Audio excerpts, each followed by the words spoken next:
तुम्हाला आम्ही अरेस्ट करतोय, दिल्ली सीबीआय मधून बोलतोय, सीआयडी मधून बोलतोय, असे फ्रॉड कॉल येतात.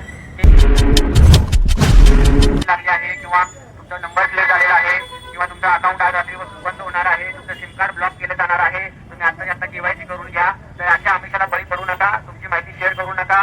बँक आरबीआय किंवा तुमचा बँक अकाउंट ज्या बँकेत असेल ती बँक कधीही तुम्हाला ओटीपी मागत नाही किंवा कधीही असा मेसेज किंवा अशी लिंक पाठवत नाही.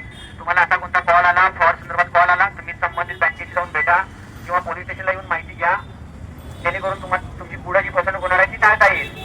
किंवा आता कसं झालंय, डिजिटल अरेस्ट म्हणून मेसेज येतात की तुमच्या विरोधामध्ये तुमचा नंबर असा इंटरनॅशनल पार्सल येत असताना तुमचा नंबर पकडलेला आहे, तुमचं आधार कार्ड पॅन कार्ड वापरून तुमच्या नावाने पार्सल आलेलं आहे, त्याच्यामुळे ड्रग्ज आहे असं बोलून लोकांना फसवलं जातं.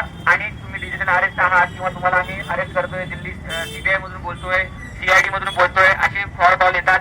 ते लोक पोलिसांसारखा युनिफॉर्म घालून आपल्याला व्हिडिओ कॉल करतात. तर अशा वेळी तुम्ही पहिल्यांदा पोलीस स्टेशनला संपर्क साधा आमच्या इकडे किंवा सायबर पोलीस स्टेशनला येऊन संपर्क साधा, जेणेकरून तुमची पुढे फसवणूक होणार नाही. दुसरी गोष्ट आहे, तुमच्यासोबत कोणताही ऑनलाईन फ्रॉड झाला तर 1930 हा नॅशनल क्राईम सायबरचा नंबर आहे, त्याच्यावरती आपण रिपोर्टिंग करायचं आहे आणि लोकल पोलिसांना देखील माहिती द्यायची आहे, जेणेकरून तुमच्यासोबत